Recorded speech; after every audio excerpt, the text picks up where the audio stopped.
Não tem jeito. Como sempre tem gente nova aqui, a gente tem que fazer esse disclaimer cada vez que fala de Ucrânia. Não somos pró-Rússia, patati patatá. Acontece o seguinte, mídia dá cobertura enviesada e o nosso papel aqui é falar o que a mídia não fala. Simples assim, disclaimer curto. A questão é que de tempos em tempos a gente vai ter que voltar nesse assunto porque, claro, ele indiretamente afeta a vida de todo mundo. Pode não parecer, mas afeta. No mínimo, afeta por uma questão de empatia, né? Pelo menos nós aqui não gostamos de ver povos de dois países aí virarem bucha de canhão para regimes, como no caso, a gente sempre lembra, mas a imprensa não lembra. É o caso, por exemplo, lá dos iemenitas, né, que estão numa guerra terrível, tá uma mortandade enorme, crianças morrendo pra caramba. Ninguém fala sobre isso, porque não é uma guerra muito legal de se falar. Enfim, é claro que é um evento importante, então nós vamos dar uma passada por ele novamente, apesar de ser um tema indigesto, e daqui a pouco a gente volta.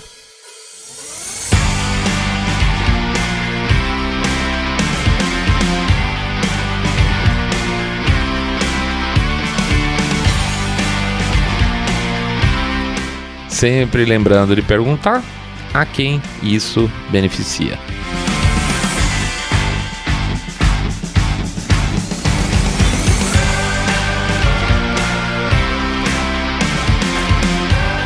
Saindo da bolha. Menos notícia, mais informação para você. Bom, como o título diz, a coisa vai piorar muito antes de melhorar. É o que tudo indica hoje em dia, né? E eu vou tentar justificar essa nossa bola de cristal aqui, que pode claramente, evidentemente, pode estourar na nossa cara, baseado em alguns fatos que aconteceram recentemente. Acho que o mais significativo desses fatos, e que não teve a cobertura significativa, aliás, não teve praticamente cobertura nenhuma, foi uma entrevista do ex-primeiro-ministro de Israel, o Bennett, lá, o Naftali Bennett, que ele fez a um podcast. Tá? Ele ficou 5 horas batendo papo num podcast de um humorista israelense chamado Anok Daun, e ele contou umas coisas bem interessantes sobre a visita que ele fez em Moscou, logo no início da guerra, em março do ano passado. O que dá para destacar aí como um dos pontos mais importantes? O primeiro ponto que eu acho fundamental. Ele teria tido a garantia de Putin que o Putin não teria como objetivo matar o Zelensky. Tá? E o Zelensky estava realmente interessado e preocupado com essa informação. Tanto que conta o próprio Bennett nessa entrevista que ele estava voltando, tinha acabado de sair da reunião, estava indo para o aeroporto no carro ainda, ele recebeu uma ligação do Zelensky perguntando como é que era, que tinha sido, como é que era, e ele falou que não, olha, ele deu garantia pessoal dele que o objetivo dele não é matar você, ou seja, bombardear o seu palácio presidencial, por exemplo. E isso, de certa forma, corrobora um pouco aquilo que a gente vinha falando lá, mas bem lá atrás, inclusive com vídeo no YouTube, que a gente mostrava uns passeios meio patrióticos do Zelensky pelo centro da cidade à noite, lá em Kiev, e que a gente mostrava que esses passeios, na verdade, eram tela verde, tinham tela verde atrás, ele estava andando em algum lugar, que certamente então não seria Kiev, senão ele não precisaria ter editado o filme para botar cenário com tela verde, né?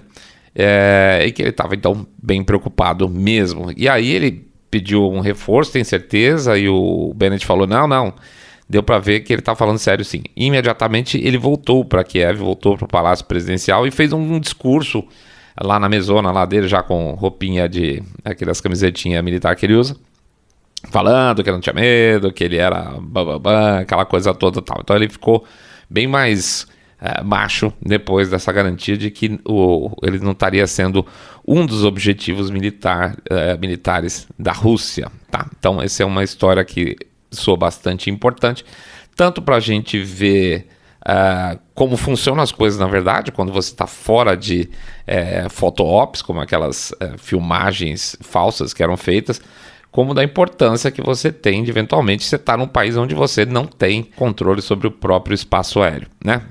Qualquer coisa, manda um troço lá.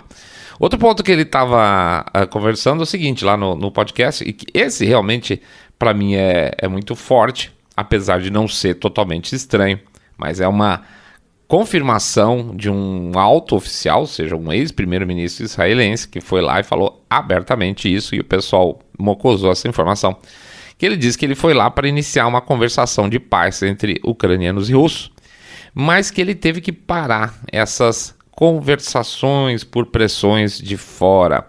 E de onde viriam essas pressões de fora? Basicamente vieram do Ocidente, mais especificamente dos Estados Unidos. Então a gente pode entender perfeitamente aqui quem está falando sobre a administração Biden. Ou seja, os Estados Unidos não queriam um acordo de paz entre ucranianos e russos. E faz sentido. Se vocês ouviram o barulho aqui de fundo, é a Lana batendo boca com o cachorro chato do vizinho, tá? Bom, mas vamos em frente. Onde que eu estava? Ah, sim. Basicamente, ou seja, o Ocidente, basicamente a administração Biden, não queria um acordo de paz, e eu disse que isso não era surpreendente, pela simples razão de que isso nunca foi uma prioridade nos anos anteriores, né? Os anos anteriores à invasão, que não tem meias palavras, a invasão russa ao território ucraniano, já mostravam que existia um interesse, na verdade, de fomentar essa dissidência entre ucranianos e russos, para tentar, em última análise, começar a esgarçar o poderio russo, tá? Isso é só uma continuidade no nosso ponto de vista, tá bom? Aqui eu meti uma opinião forte, isso aqui. Até então, o que o Naftali Bennett falou é uma coisa, esse trecho aqui é uma opinião nossa total, tá? Então vamos separar as coisas bonitinho aqui.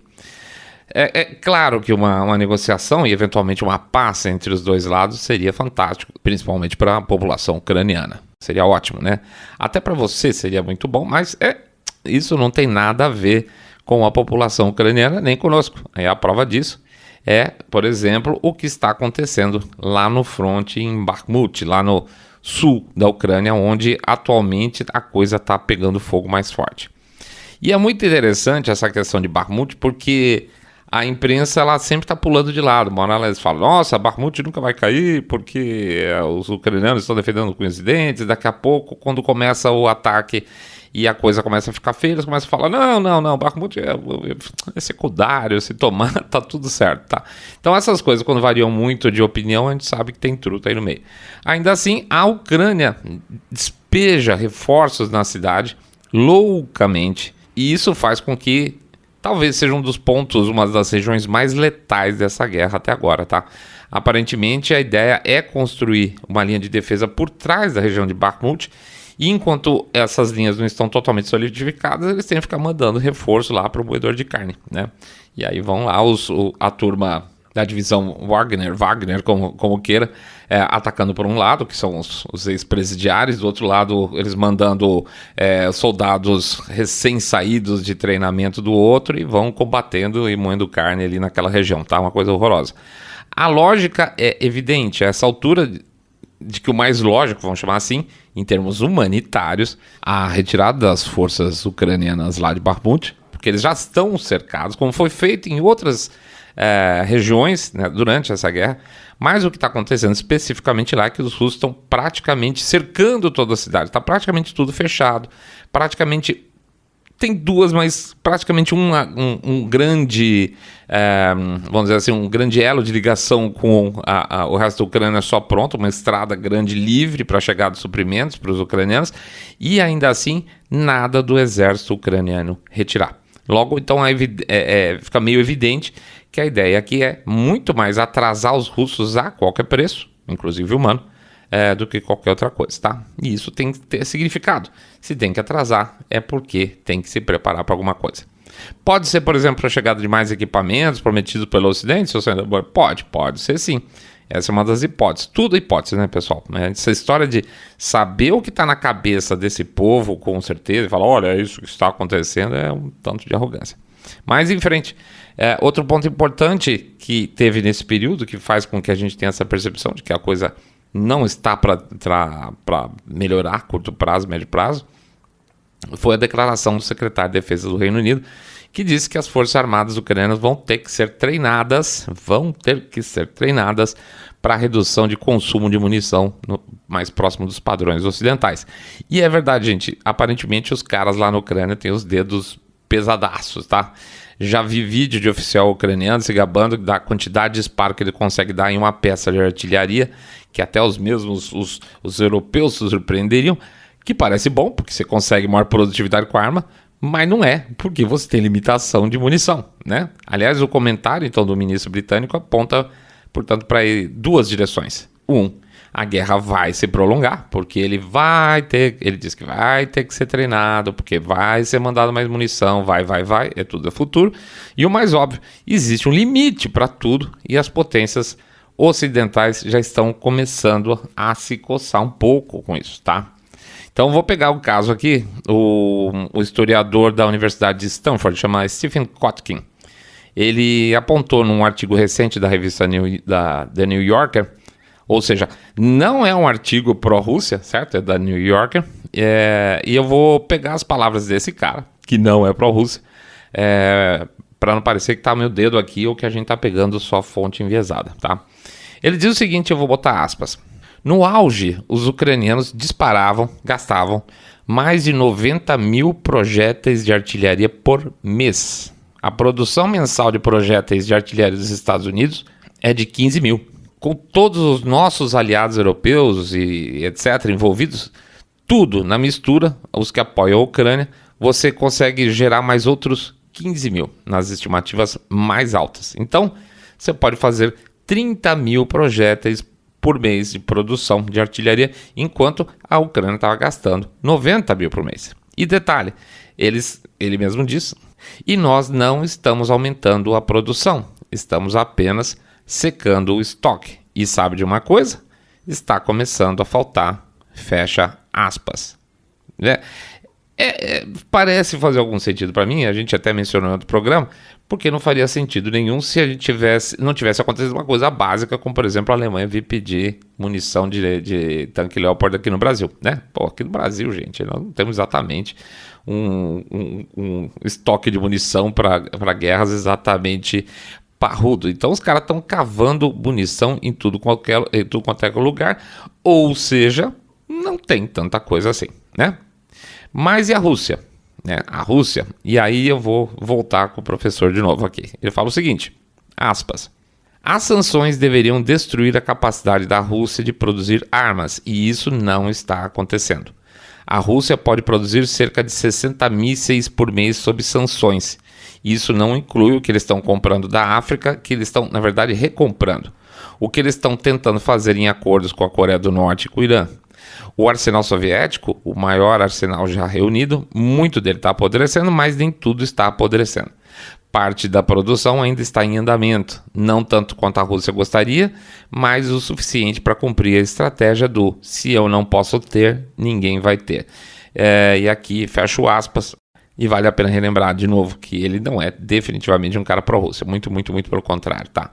O que ele chama de estratégias do se eu não posso ter, ninguém vai ter? Basicamente o que o professor Rifkin fala é o seguinte, para ele, na visão dele, a ideia de que a Ucrânia está ganhando a guerra é um erro, porque ele compara como se fosse uma casa, tá? Uma casa com 8 cômodos. E um bandido, vamos chamar assim, um assaltante entrou e tomou 2 dos seus cômodos e ele está destruindo os outros 6. Por mais que você venha retomar um desses cômodos, ou venha no futuro total, tudo acontecido, retomar 2 desses cômodos, pode ser que na hora que você retome os 2 cômodos não tenha mais casa nenhuma. E isso não é, na visão dele, uma vitória. Então, para ele, a vitória faz sentido.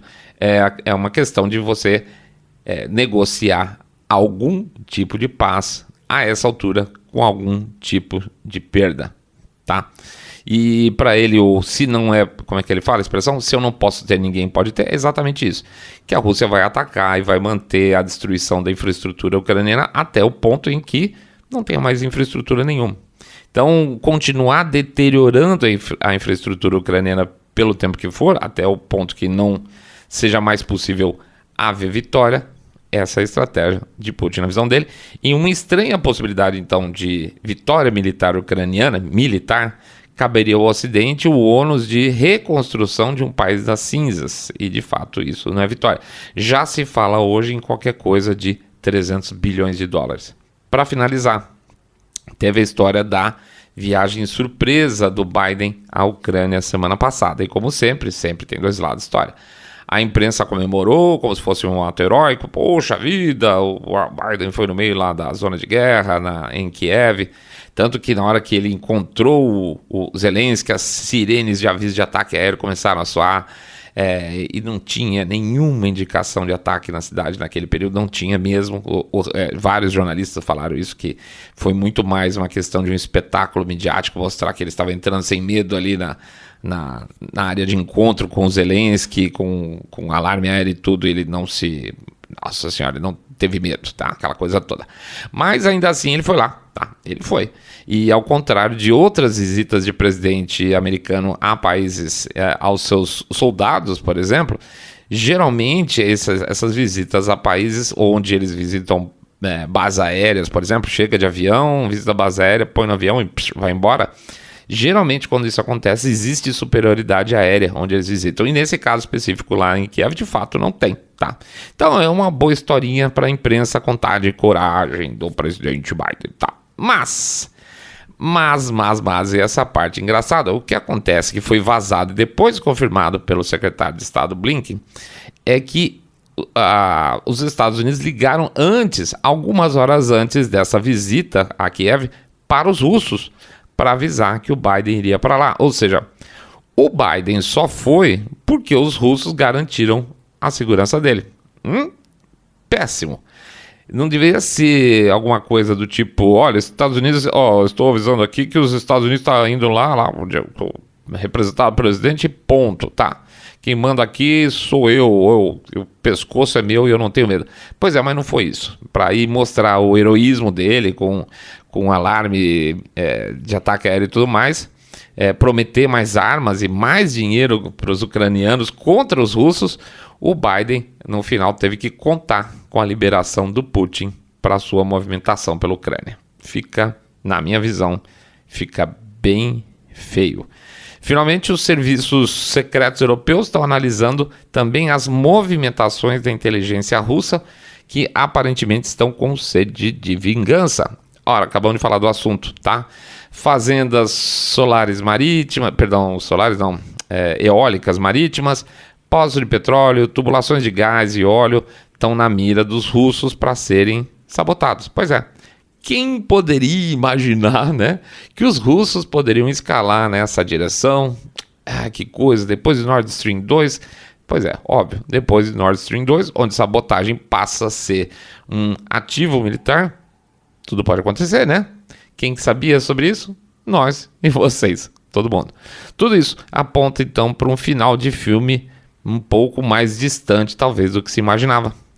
Tanto pela velocidade de avanço russo, que não é grande, seja pelo esforço ocidental de manter uma guerra de atrito e não uma guerra que busque a solução de alguma coisa.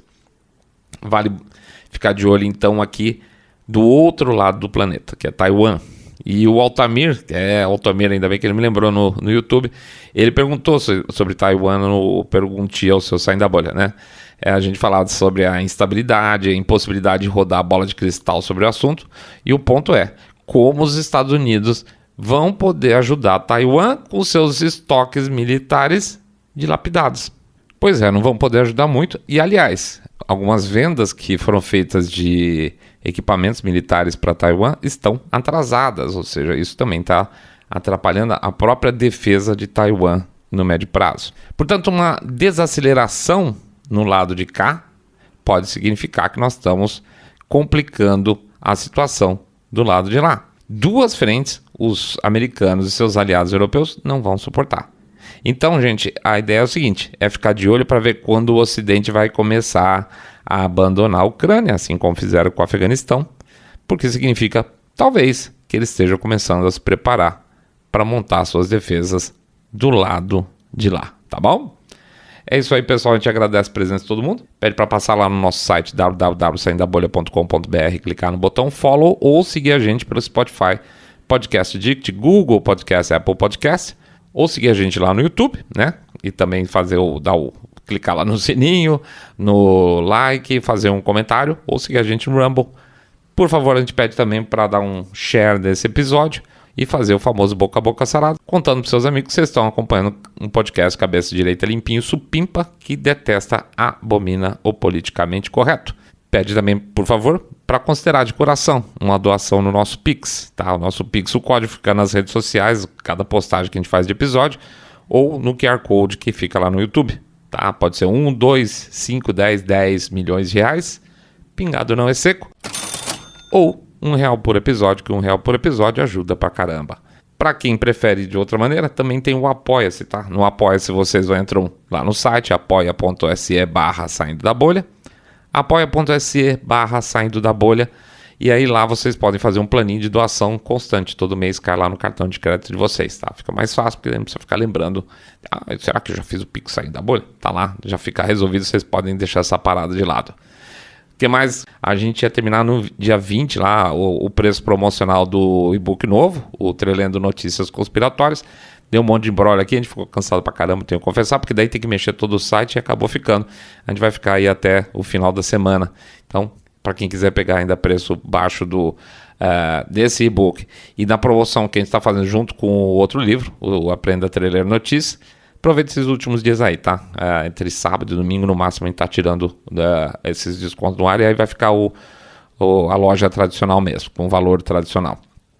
Então, o endereço é teoriaconspiratoria.com.br, www.teoriaconspiratoria.com.br. O que mais? Acabou? Eu acho que acabou. É isso aí. Então, estamos chegando no fim de semana. Bom descanso para todo mundo. Desculpa a mancada, tá? A gente não conseguiu realmente gravar durante a semana, que a gente estava num bagaço fantástico. Mas voltamos aí à nossa toada com 3 episódios por semana daqui para frente, tá bom? Grande abraço para todo mundo. Espero que descansem bastante. Renovem-se do carnaval. Tudo de bom. Fiquem todos muito, mas super, super bem.